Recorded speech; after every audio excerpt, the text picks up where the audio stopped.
And the Cop with the legendary former MLB great Jim Leyritz. And with 100 years of law enforcement in his blood, Tommy Sedner. It's all things sports, plus cop talk, current events, entertainment, and more. Joined by America's favorite Jersey girl, Robin DeLory. It's the King and the Cop.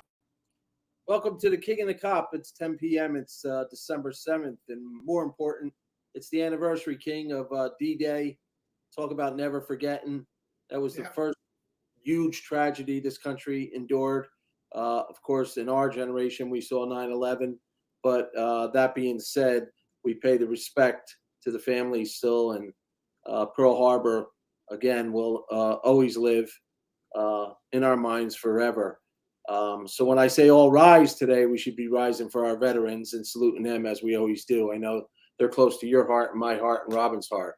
Speaking of Robin, she's off tonight, a little under the weather, but help prepare the show. Jimmy Leyritz, the King. I don't know. This is one of those moments. He hasn't won a World Series yet. I posted a picture on social media of him coming around third base, but you coming around third base with one of the greatest home runs. They needed to make this move, and they did. What are you hearing, and what are you learning? Well, you know, when I was down there Monday, and Andy Skeels is going to join us later, you know, him and I were hanging out at the winter meetings, and, you know, Andy with the connection to the San Francisco Giants, and then, of course, knowing Judge's agent, who's from Thousand Oaks. Right. You know, we were talking, and we didn't really get a chance to talk to the agents, but Andy's like, listen, I don't think he's going anywhere. You know, he wants to be a Yankee. He wants to retire a Yankee. And I just said, you know, if I was the person talking to Judge's agent, you know, I would be the guy that's saying, hey, listen, you can sign with another team, but if you sign with the Yankees, it might be a $10 or $20 million discount, but you are automatically putting a C on your jersey and a red carpet into the Hall of Fame. And probably a monument out with the greats in Yankee Stadium. Absolutely. And here's the situation. You're going to get 8 to 10 years from whatever team you sign with. You go to that new team, and within 2 years you get hurt, you're nobody. Right. And you're not going to be welcomed back by the Yankees because you left. You're going to be Robbie Cano on an island with a lot of money, but with nothing else. You have an opportunity to sign with the Yankees for 8 or 10 years. You're going to have enough money to take care of your next 2 generations. But if you do get hurt with the Yankees in 2 or 3 years, you're still going to get a monument at Monument Park. And you still got an outside chance that red carpet is still going to go to the Hall of Fame. That's right. So where do you want to be? And I can guarantee you, knowing Aaron Judge's personality, knowing his situation, he has always said, I want to be a New York Yankee. Yes, I want to get the feeling of what it's like to be a free agent.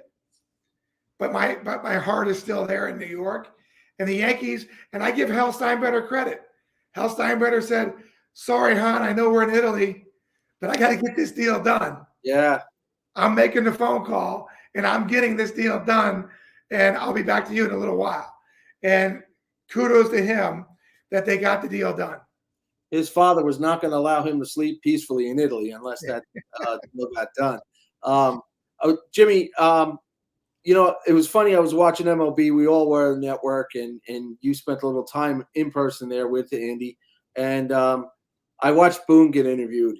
And if I had to play my Sixth Sense cop, just by the little smirk on his face, at a certain point, he was relaxed. He knew that he couldn't say what was going on, but you could almost tell. And then there was the signing. San Francisco signed another outfielder. Not, I'm sure that was their backup. They still would have had Judge come in if they could. But the San Francisco fans can't be happy. They've now swung and missed on Bryce Harper and now Aaron Judge. And they really believe that they thought they were getting them. Don't forget, they swung and missed on Mike Stanton, too. Yes, they did. Yeah, yes, he was now Giancarlo Stanton, but he was Mike Stanton at the time. Right. So, you know, and that ballpark is beautiful. That city around the ballpark is phenomenal, one of the best. The city right now is in shambles. And you wonder if Judge, I don't think that. I think you're right. He just always wanted to be a Yankee. When you're all the media this year showing pictures of him standing next to Ruth and Garrick and all the Mantle, all those cartoons. I mean, how many guys could say that? Not even Jeter, you know. Yeah, I mean, guys were trying to, these reporters and everything that they were trying to go. I feel bad for John. I don't feel bad for John Heyman. I should take that back. The fact that you put that out there like it was a done deal with the Giants without knowing, you know what, all the criticism he's received, I like him personally, but when you're a reporter and you do that, you lose all credibility.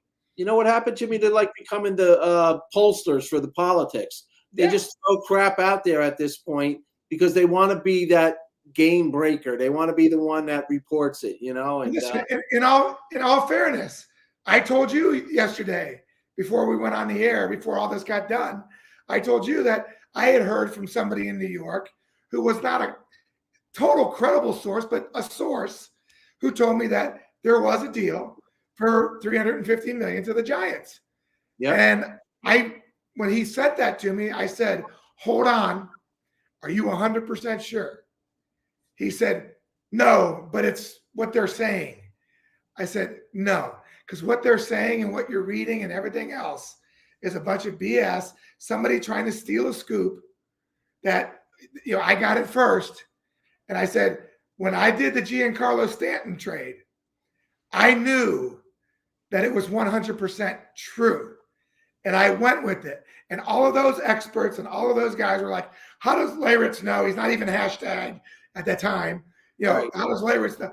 And I kept saying, guys, it's done. I promise you. I know this for sure. I had the credible source. I wasn't trying to break news. I wasn't even a reporter then. Yeah. Right? I was somebody on the air, and I just put it out there. John Heyman is a reporter. He has a Hippocratic oath, whatever you want to call it, to report the truth. And I realize why people are coming down hard on him. It's a shame because he really is a pretty good dude. But you got to be really, really careful when you do these things. You can speculate all you want. You just can't, if you don't know this 100%, you can't be like, it's done. It's over. And unfortunately, that's what John put out there. Especially in this case where Judge probably got to be the biggest story. Yeah. Winter meetings in forever. You know what I mean? I know they announced A-Rod and a couple other bits, but this is a guy that was coming off record-breaking home run year, took 60 years to do it. You can't get out there and put out the wrong information unless you know it. I mean, it's disrespectful.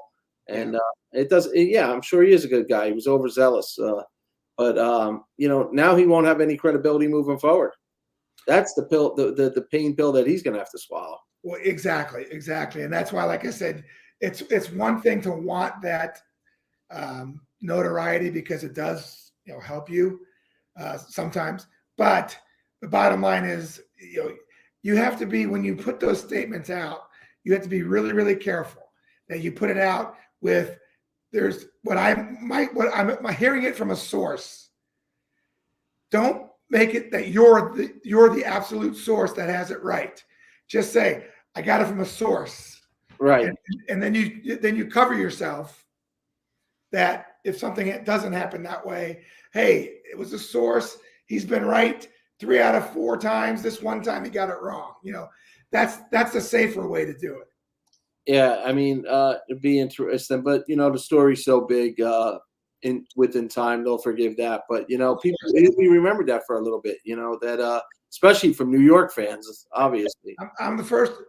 You and I are the first ones to say, "Hey, listen, some guys make mistakes and they need some do-overs." Yeah.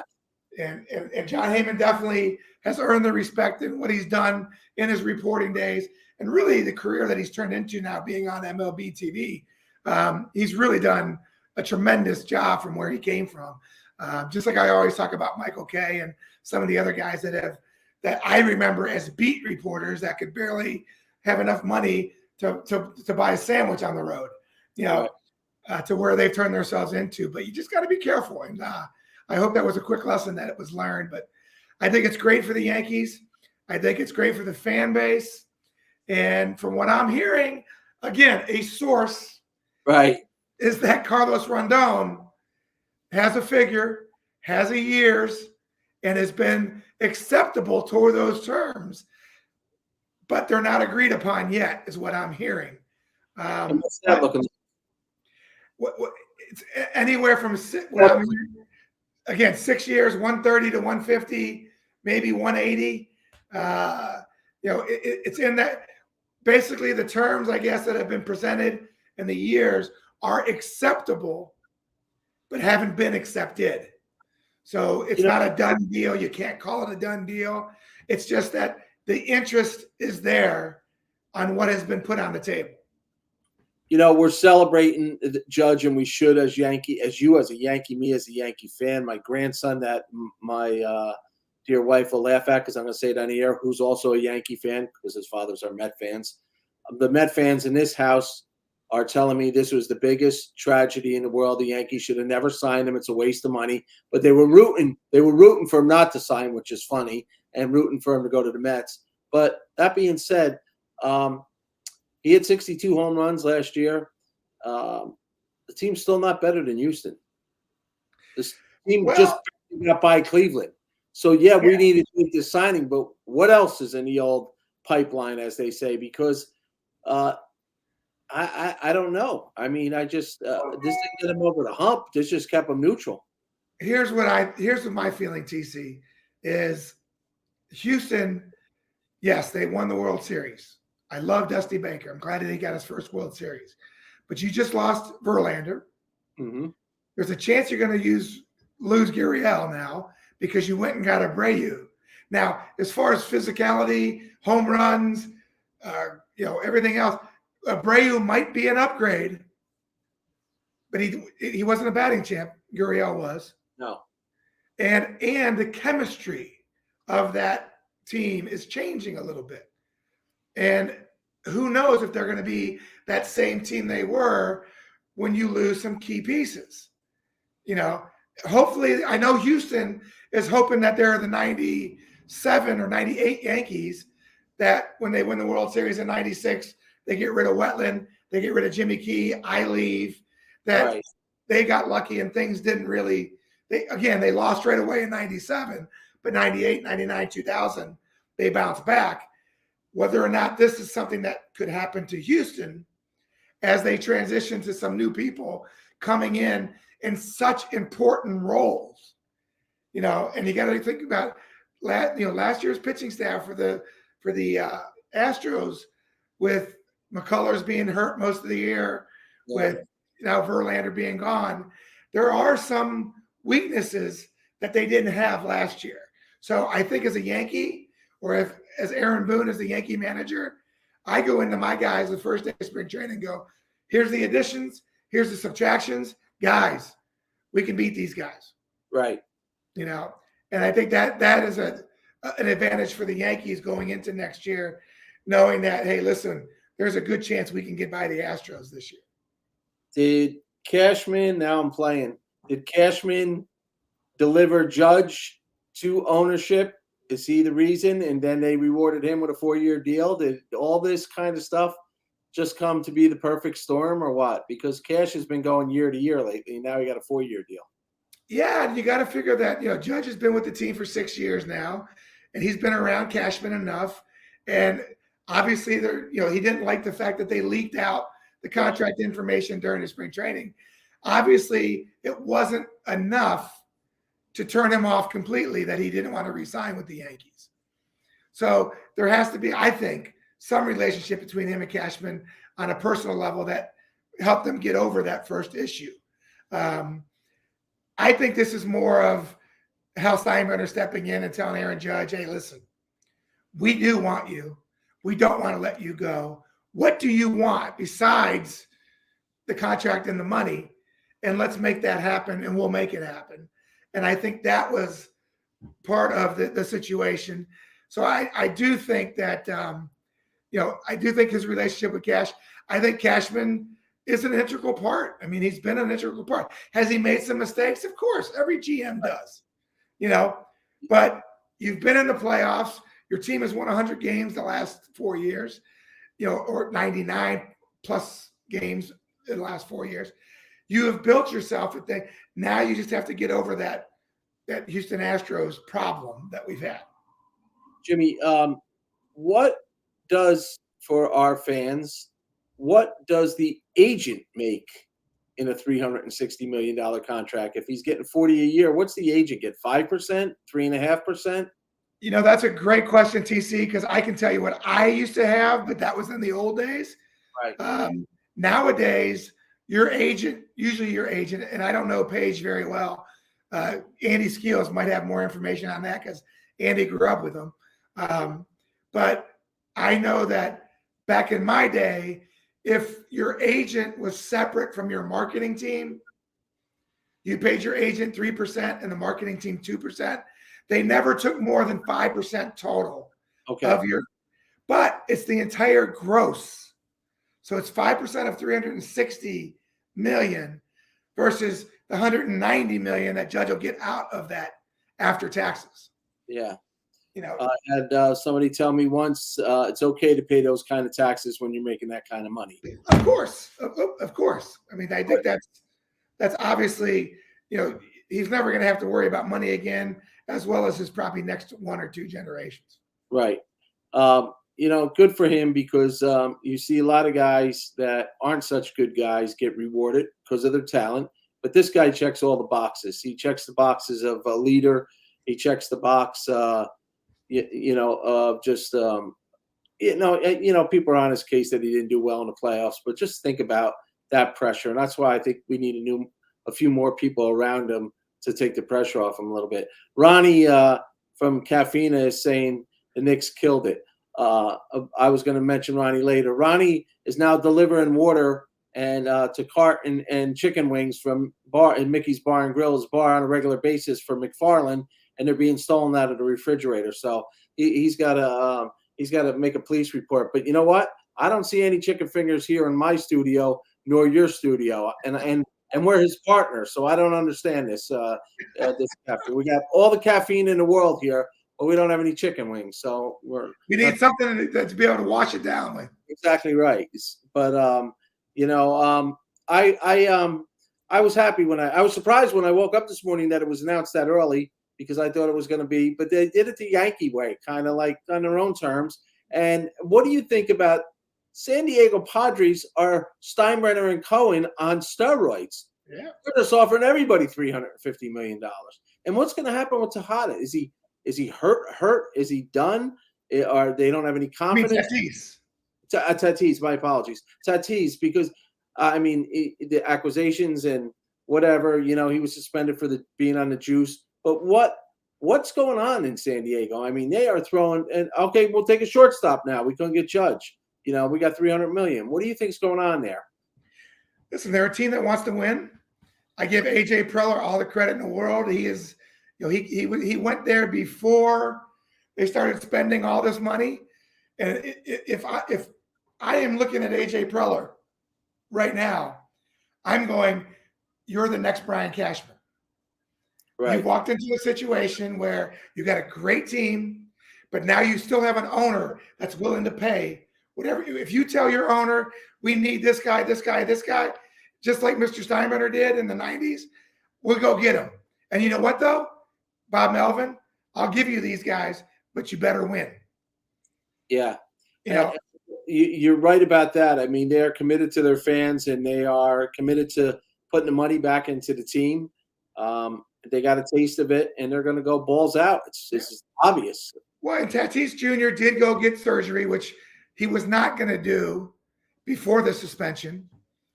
And I think, in a way, that suspension is a great situation for the Padres, because he didn't want to go get the surgery. He wanted to play with Soto. He wanted to be on that team, and he probably would have done everything he could to come back from that injury before maybe his body was ready. So when he got suspended, all of a sudden it was like, okay, you know what? Maybe I should just go get surgery, and I'll be ready. I'll be suspended for the first, I think it's 37 games of next year. And then I'll be back, and I'll be able to play with these guys and do all that. So I do think that the Padres, with him coming back, with Soto now having a first full year, with Bob Melvin having that first year under his belt, I do think the Padres, I said it the other day when they interviewed me at the Del Mar racetrack about the races that day that I was there, but also about the Padres and the Yankees. And I said, I do not think going forward, the San Diego Padres will no longer be the stepchild to the LA Dodgers. Yeah. And I think we're seeing a little bit of a trend like that and things like that happening. Do you think the Dodgers, people are kind of, I'm talking to players, had a little bit enough of the Dodgers? I mean, Bellinger's now a Cub. I thought Bellinger would have been a good fit for the Yankees if they didn't go after Benintendi. I just thought, lefty, could bang out that right field a little bit. I know he hits mostly center and left center, but his father was a Yankee. But I guess they weren't interested at any cost, I guess, right? He only got $17 million. His value dropped. Yeah. This is MVP. Yeah, I honestly think Bellinger winds up in Toronto. Oh, you do? Yeah. When he was with Don Mattingly in LA, when he was first coming up, Donnie was a big influence on him. And Bellinger, to me, is still a young kid. He's still got a lot left in the tank. And this is a young team in Toronto that could use, a left-handed bat like that. I think there's a really good chance he winds up in Toronto. Do you think they're going to trade him? You think the Cubs are going to trade him? I think it might be part of a whole bigger deal. Yeah. So we'll see what happens. I mean, it really depends on who the Cubs have in their, who they're going with. If the Cubs do go get Dansby Swanson and some of these other guys that they're talking about, maybe he stays because he sees maybe they're going to win. Right. But to me, they're more of a 3 or 4 year project. And by then, Bellinger's going to be older. Right. I think Toronto is right on the cusp of winning. And again, the Don Mattingly factor, he may want to go that way also. So we'll see what happens. I saw Buck Martinez on MLB tonight, and he's now, been a long-time announcer of the Blue Jays and former Kansas City Royal player, catcher. Buck said that they thought Bellinger would be in Toronto. He was surprised when he went to the Cubs. Yeah. He agrees with you. He belongs in Toronto. Jimmy, the Mets, first of all, let me make an announcement. We'll go to commercial, and when we do, I'll notify the law enforcement to put Andy Skeels on a milk carton out in San Diego because I don't know where he is, but maybe his brother can find him. The Mets, what do you think's going on there in their world right now? They lose a pitcher, they gain a pitcher. I don't know that it's equal. All right, Verlander went there. People have really dug down deep into that. 2 40-year-old guys, 2 guys that have been hurt. And I know the objective is just let's get through the season and get in the playoffs because then we got a number 1 and number 2 starters that could be the best in baseball. And that's where pitching kills everybody in the playoffs. What's your thoughts on that? Are they strong enough with the team they have right now, or who are they going to go and add? They're obviously not getting a catcher. They're going to go with the young kid, I guess. Yeah, I mean, listen, there's a couple of things happening. They went and got Jose Cantina. Yeah, but and he's, listen, last year the guy was lights out. Yeah. And he gives them a left-handed strong starter. I don't put the Mets out of the Rondon situation either. I still think they're going to make a run at him that way too.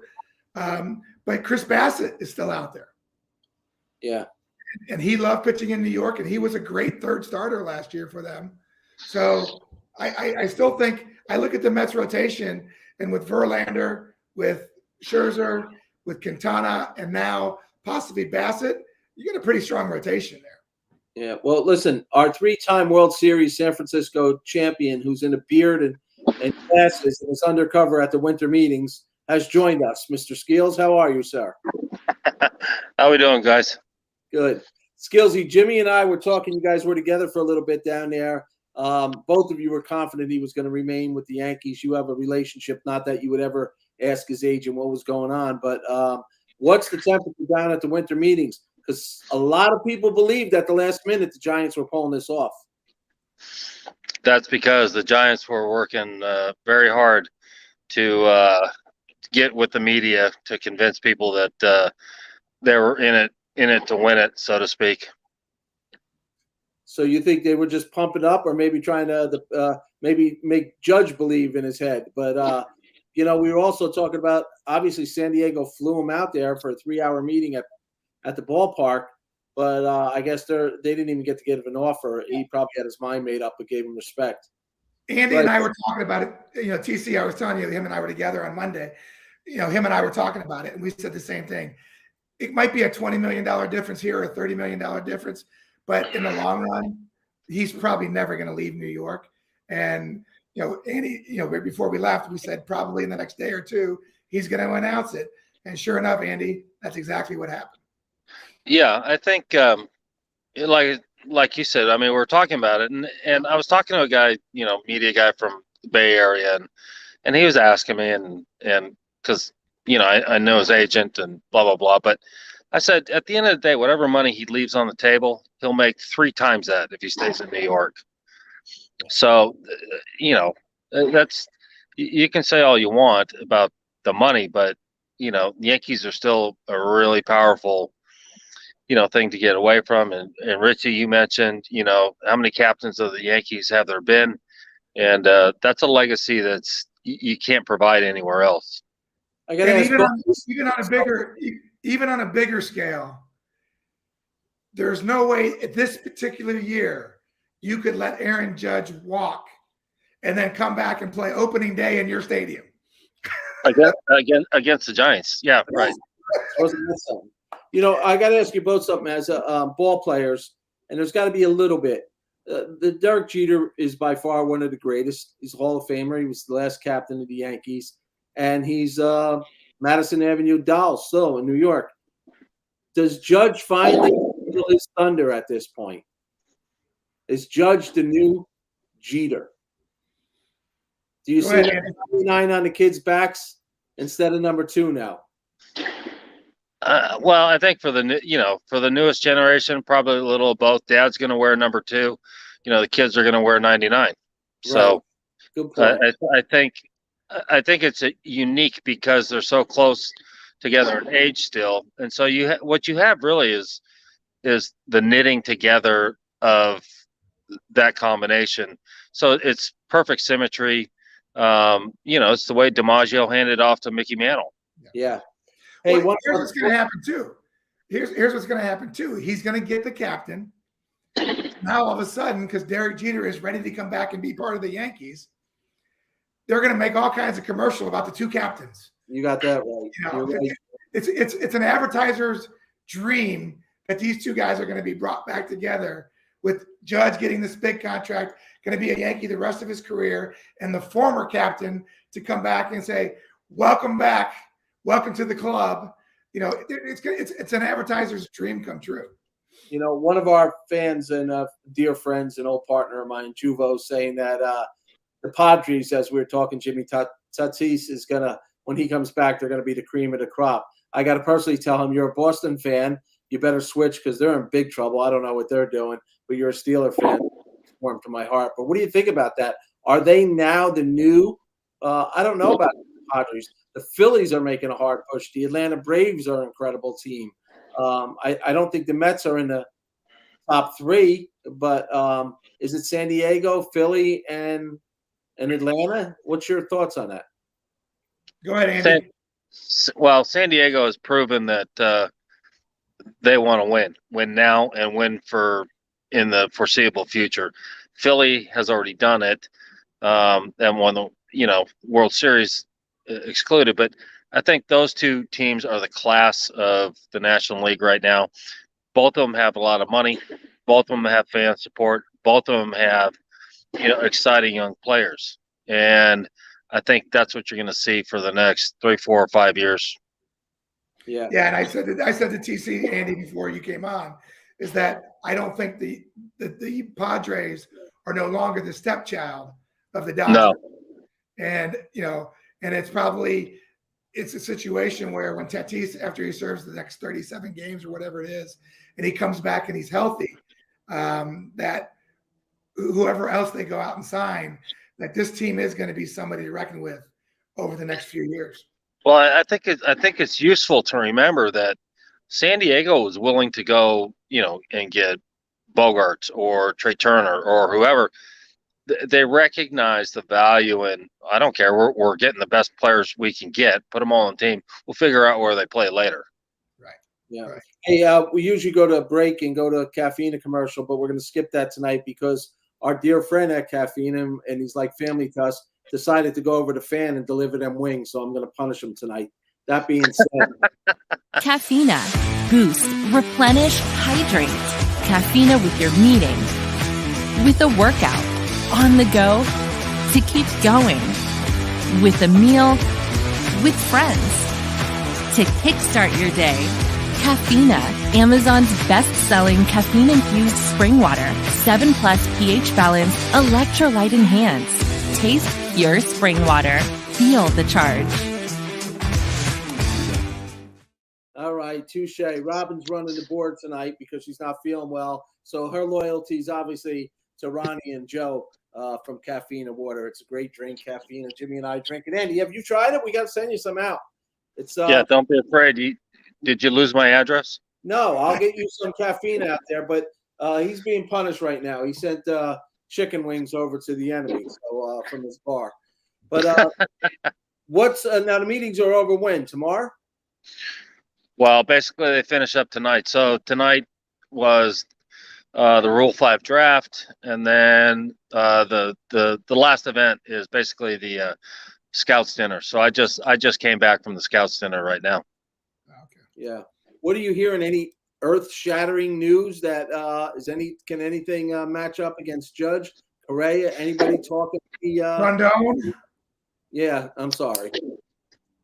Yeah. Well, I mean, Judge is the 800-pound gorilla in the room, and I mean, everything in the solar system kind of revolves around him. But I think getting the Trey Turner deal done, and then Judge will kick things off. I think people will get back to their cities, have a chance to regroup, and then make a mad dash to the Christmas break.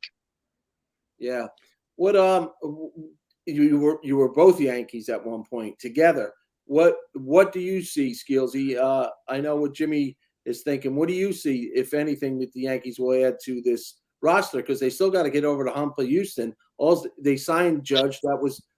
It was the most important thing probably in the last 30 years of the franchise.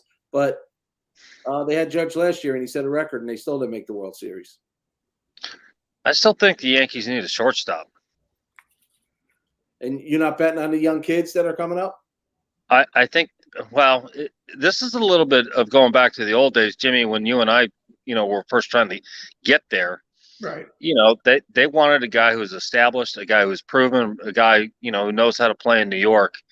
I think they need that guy to solidify their infield. So, and who are you thinking? Who do you think?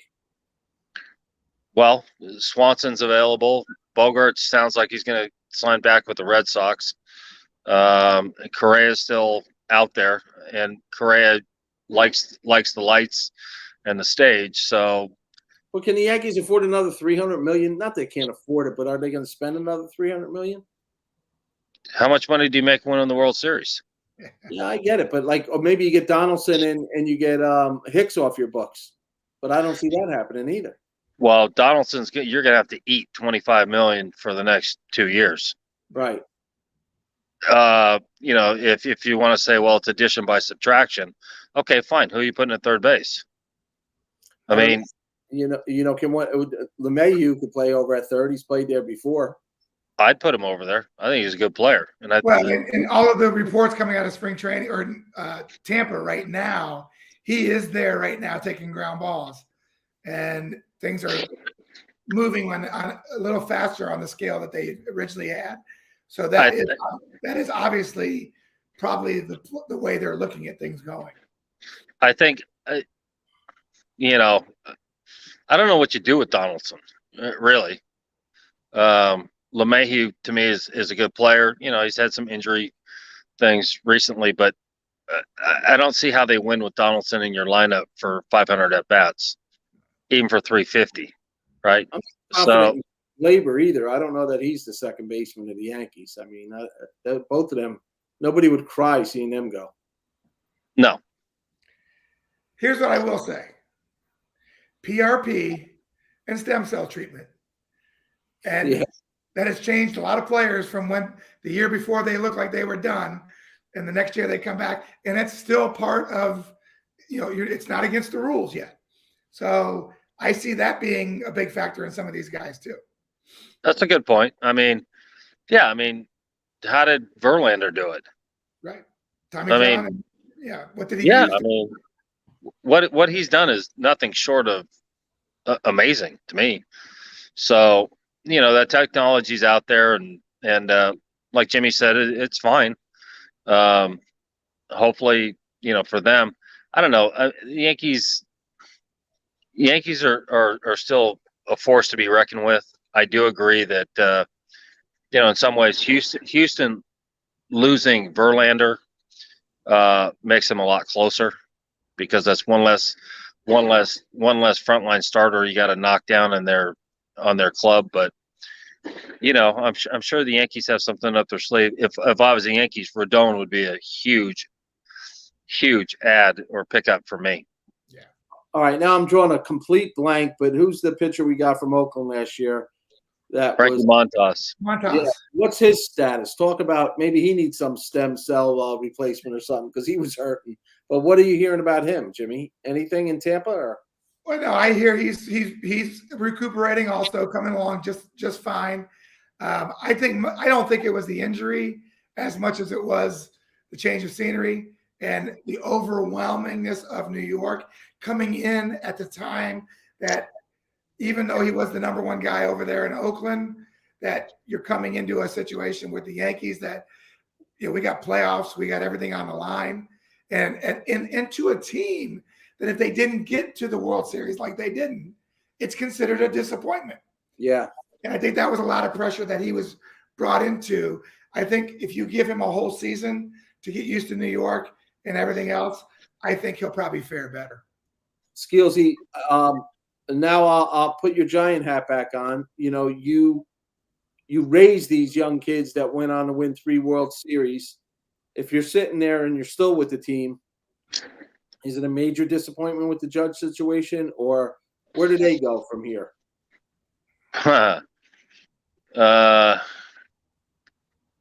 They're in trouble. Having been here the last 4 days, and obviously, like Jimmy, know enough people in the game, and I certainly know everybody on the Giants side and ran into quite a few of them. You have a massive leadership problem in San Francisco. So I don't think anything gets addressed until that is squared away. So because what you're going to continue to have is the same old thing, run the same old way, and I don't see it. What I believe is that any really good players, regardless of the money you throw at them, okay, fine. You want your family living in San Francisco? We talked about that before you came on. I mean, we love the stadium, and around the stadium is gorgeous, but the whole city's in shambles. And I was saying that, Jimmy, do you think that was part, even though he was from there, do you think, Judge looked at his wife and said, we're going to probably have a family in the near future. I don't need to be living here anymore. No, that's what you got with a lot of players. I mean, right. You have too many factors working against them, right? When you don't trust that you're going into a stable, system, on top of the fact that you're scared to death, even if you're Aaron Judge's size, walking out the stadium and, getting to your car and getting home. Yeah, you're more of Aaron Judge, because some clown will think he could take a shot at you, but Aaron Judge, by the way, I got a great realtor for you, Mario Venancio. He's number 1 in the state of New Jersey. Hold on. And wait, and I know you're in the title business, and then what we will do is find him a beautiful home in New Jersey, so he could be a Jersey boy. But I know you both were Jersey boys. I made you live in Newark, but a lot of beautiful places. What do you think, though, if you're predicting who gets the next big fish out there? Who's the next big announcement? Are the Padres going to grab a shortstop? Are the Mets and Yankees going to fight over to the same pitcher? I think the Mets had a bad offseason, to be honest with you. I think the Padres and Yankees are going to fight over starting pitching. Yeah, that's a good call. Yeah. I think, like I said, Tom, the next big fish is Rondon, and then when he goes, then you go down to the Porcellos and the other guys that are available. When you're looking at more of a 3, 4, 5 starters. So I think Rondon is the top of the list. And I actually think, by all intents, it's what I hear. Andy, you're there. I hear right now it's New York, or San Diego. So, yeah, I think those those 3 teams are in on it. They position themselves well, on top of the fact that I don't know what you heard when you were here, Jimmy, but I know in the last couple of days, what I've heard is, and what I've seen is, a lot of late night meetings. Yeah. Those late night meetings mean trades, not free agents. Right.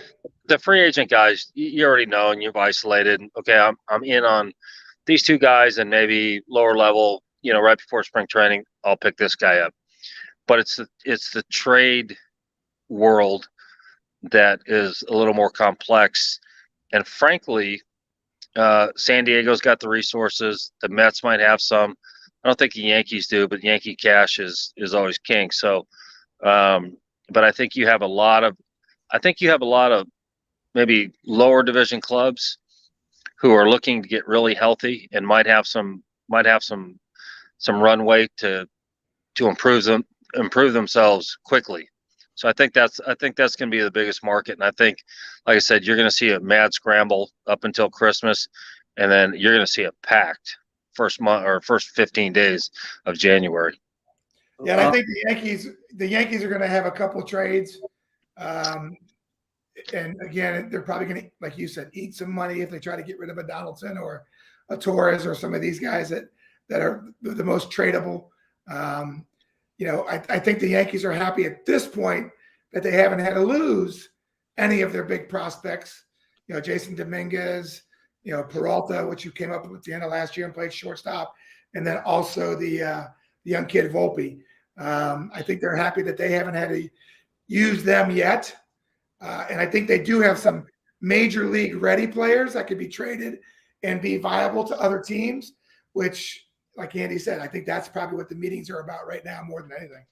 Andy, why do you say the Yankees need a shortstop? You don't think Peralta can get the job done? I mean, he came up during the playoffs. He looked smooth as all hell last year. Didn't seem to be worried about the light shining on him either. They don't need his bat for all intents and purposes. You don't think he could get it done defensively? Well, it depends on the way you think you are going to structure your lineup. For me, are you setting your club up to win 105 games during the regular season, or are you setting your team up to win a World Series? Right. I think the value of a veteran shortstop who's just as solid defensively, but will be there for big at-bats in the playoffs. Plus, Jimmy, you know this as well, that shortstop is the anchor. He anchors everything. So, you can flip-flop, move guys around. You can move, guys to the corner, guys to second base, whoever, maybe whoever's swinging the hot bat. But when you got that one guy pegged in the middle of the diamond at shortstop, and you got to remember, there's no shift next year. Right. So that changes the equation for back to an old-time, big-time shortstop. You like that move? Both of you? What's your opinion on that? Listen, I think that would be great. I don't think the Yankees want to spend that kind of money. No, I mean, Jimmy, I'm sorry. I mean the no shift anymore. Do you like that? Oh yeah. Listen, I think it's great. Yeah. I think it's, it's going to help. It is going to get back to some of the old school baseball. So I was listening to Fred McGriff on MLB Network the other day talk about all of the changes and all the things that are happening in that. And he said the same thing. He said the one thing that the media focuses on and the sabermetric people are the hits that get taken away because of the shift, not the hits that are given up. Right. And a lot of times there'll be a ground ball to just a little bit between shortstop and third, that in the sabermetric world, that would have been a hit no matter what. Well, we know our shortstop would have got that ball had he been in the right position. Because even though without a shift, you can play the pull, you can play to be late on a ball. You can play that kind of shift. You just can't play the outfielder, the shortstop in right center field or left center field. So I do think that, it's going to change a little bit. Let me ask both of you West Coast boys that are in the backyard of the Angels. I watched their GM on MLB basically throw himself on the sword and say he wasn't prepared for injuries, where do you see them this year? I mean, and do you see, I think I'm right, in 2023, isn't Ohtani a free agent himself, or is he? Yeah. So he's going to go and test the market, I'm sure. They're not going to lock him up for $400 million, already paying Trout $420 million. Well, what's interesting is the Angels came up like just, in casual conversation, some of the media guys, people, I think are anticipating that the Angels are going to be a lot better next year. Rendon's going to be healthy again. You got Rendon, Ohtani, Trout, obviously. And they might be turning the corner. Nev did a good job coming in at the middle of the season. And I think their GM probably, got taken to school a little bit last year, his first year on the job, being the head guy. And maybe he's learned from his mistakes, but he didn't have much experience, did he, to become the GM? Well, he sat second chair in Atlanta, and it's easy to it's easy to Monday morning quarterback when it's not your job on the line. Right. When it is your time to make that decision, you got a lot of tough calls. It's a really tough job, and you got to be prepared. And in certain cases, what do you do with injuries? Well, the Giants won 2 World Series where they lost half their roster. We were always prepared, and you make adjustments. You figure that into the equation already before you start the season. So let me ask a question though. Does Trout sit there, New Jersey's own Mike Trout, as you are watching on New Jersey? But Mike Trout, does he sit there and see all this fanfare in the playoffs and think, maybe maybe I shouldn't have signed that big contract? I mean, the guy's an animal. He wants to win, but I don't see that in the near future there. What I see is, I'm sure, because he strikes me as probably the best competitor in the game right now. Correct. Well, Jimmy could maybe thinks differently, but I'd be really hard pressed that ownership did not promise him, look, we're going to have enough resources and we will surround you with people. So just hold tight. We got new crew in here, and they've spelled out what they want to do, and we got a plan for how to move this forward quickly, and money will cover the rest of it. Well, right now they're really odd man out down the old 5 or whatever you want to call it out there, because the Dodgers and the Padres are like a sandwich in them. So they're really the redheaded stepchild right now. I'm sure that's not politically correct, but it was with no disrespect. But what do you think? I mean, it's Padres, Dodgers, Angels at this point, and Giants. I do feel that way, but I feel like this. As far as Phil Nevin goes, Andy, you and I and him are very good friends. We root for each other. We root that he does well. He's got to survive this next year. Correct. I think with the problem with ownership, because they're not going to have new ownership in place till the season begins. So it really makes it difficult for them to really start, putting the pieces of the puzzle together to be back to be a contender or be somebody that's going to contend for the league division, especially in that division that's already making moves like Texas is. But the bottom line is they made a couple. They brought in Tyler Anderson last year, who was, I think, 15-7 with a 2-point ERA to bring in to back up Ohtani. They picked up a couple other kind of middle of the line kind of people. I see this team that is beginning to build I think as the Angels are trying to entice Ohtani to re-sign. And if he does, that they're willing to make some other moves. But I do think they're a year away from really being able to do anything, unless, of course, between now and January 15th, ownership can be changed over and they can really go, with an owner that's willing to spend money, but also smart money instead of just throwing money like they've been. And I think that's going to be a key situation for the Angels. But in answer to your question, in the pecking order of California, I do think it's San Diego, LA, right there at the top, the Giants just a step under, and the Angels bringing it up the rear. I'm going to make a prediction, guys, on December 7th of 2022. If next year, where are the winter meetings next year? I think Seattle, maybe. Are they? I'm not sure. Yeah. Oh no, the All-Star game is Seattle. It's not the winter meetings.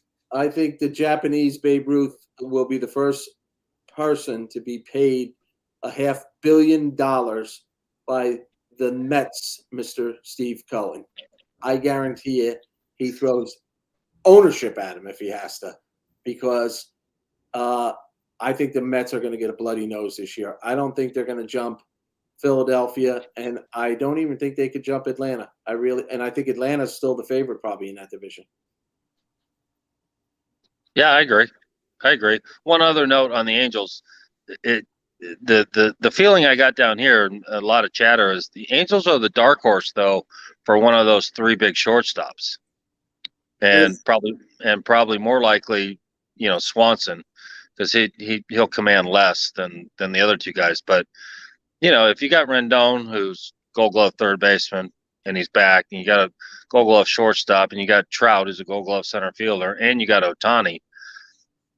Like, to Jimmy's point, at least that's something where you can at least build on pretty quickly. Yeah, I had a little taste of this, as you both know, to be fortunate enough to be a nothing at the table, but an advisor for one of the Major League Baseball teams that were for sale.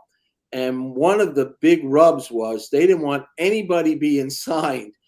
And I don't want to give it away, but the guy's a Yankee making $35 million a year.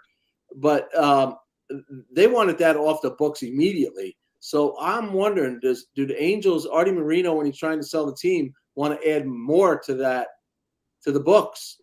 Or does he leave well enough alone because he doesn't even want to be here anymore? I think that's going to, like I said, that's the issue that they're going to run into, is their hands are kind of tied until they figure out who the new ownership is going to be. And there's any rumor, you both live out there, I haven't heard anything. Is there any front runners? Usually it's all over the news when somebody's a short list of potential owners. Have you guys heard anything? The guy who owns the LA Times is kind of, there's, I think, three groups, but the one has been at least the most vocal is the guy who owns the LA Times, Chinese multi-billionaire. Well, there you go.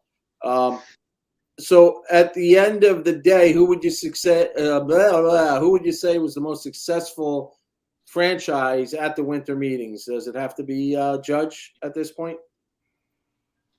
And the Yankees? Well, Yankees obviously, they kept their franchise star. I think one other sleeper team is the Rangers. Not only DeGrom, but Haney as well. Yeah, good point. And Andy, I'll go one further. You coached with them, and Bochy. Well, sure. Yeah, you bring Bochy in, you have automatic. It's like Dusty has done with Houston. It's automatic credibility. Exactly, and I think that's going to be a big plus for them.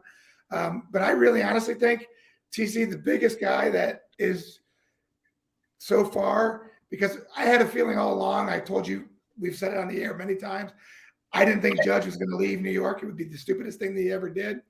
So I didn't even consider that a huge signing, even though it is.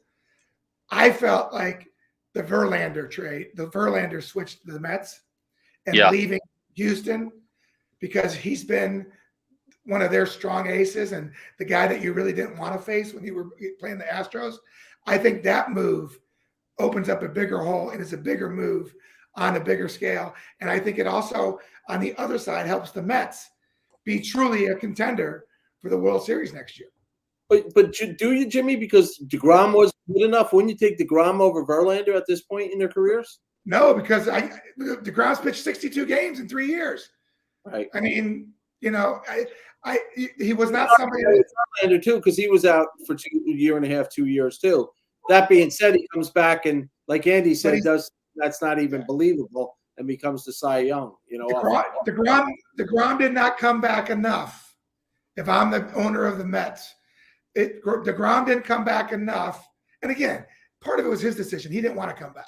But even if I'm the owner and he did want to come back, I don't think he did enough to show me how healthy he was when I knew I can get Verlander, who we know has recovered from Tommy John, who just won the Cy Young, who, we're not going to get that again.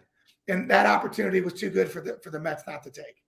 Andy, Steve Cohen is his thought process. I don't give a crap about giving somebody 5 years, as in DeGrom. I'll give Verlander for 2, and maybe one of those 2 years I win the World Series again. I'll go for instant gratification. Yeah, why not? Right. There's no more loyalty. That's the way to get. I mean, he won the World Series and he left 15 minutes later. Well, I think I'm not. I don't know him, so I'm not sure what his motivation was. But those dollars were big. I think. Jimmy, you could probably speak to this even better than I could. But I mean, with those top end elite, first ballot Hall of Fame type guys, they want to get paid. And so he sees Scherzer's deal. He's like, what? I'm the same age and I just put up a Cy Young award. So, you're going to pay me. And here's the thing also in Houston. Houston, the day after the World Series, fired their general manager. Yeah. Right. So why? Why? We've got 3 minutes left, but why? What was the Reader's Digest version of that? What happened? The owner thinks he's smarter than everybody in his baseball front office and has decided that, no, I can run things well. And, oh, by the way, I'm not paying you for that. Right. What that creates, though, is a massive hole in your architecture. And it also kind of says to everybody else, look, I don't have any loyalty to you. Yep. Yeah. That's the most important thing. Go ahead, Jimmy. Well, and Dusty only signs a 1-year deal. So that's kind of telling me that he's going to take his World Series championship tour for 1 more year and just enjoy it.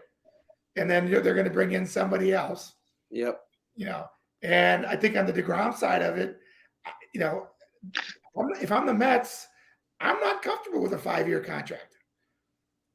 I'm comfortable giving a 2-year deal to somebody that's just proved himself versus a guy that I love to death because he was a Met from day one, but he's only pitched 62 games in the last 3 years and he's not reliable, but he wants 5 years. I can't do that. Yeah. I'll overpay for 2 years. I'm not going to overpay for 5. Exactly. Well, guys, I mean, you guys been great down at the winter meeting. Skillsy, thanks for jumping on today. It's been awesome hearing, it's in this small world, you're both a Giant and a Yankee. You've got both blood in you from there. So you actually know the agent and we respect everything you're telling us. So thanks for coming on. And Jimmy, you and I go every night about this, it's finally, we've been talking about Judge since he turned down the $213 million or whatever it is. Good for him. It's nice when nice things happen to good people. And he's a ballsy guy. He bet on himself. He believes in his faith and he got rewarded in a big way. And that's pretty cool for a guy like me who's got a grandson that's 3 years old because get to watch this guy for 9-10 years and he's a role model on and off the field. So congratulations. Appreciate you both. Skillsy, we'll see you soon. And get home safe. And King, I'll see you tomorrow night. All right. Sounds good, brother. The King of Thanks, the guys. Thanks, Jimmy. For Robert Delory, Tommy Setner, Andy Skills, and the King Jimmy Leyritz. We'll see you tomorrow night. Stay safe.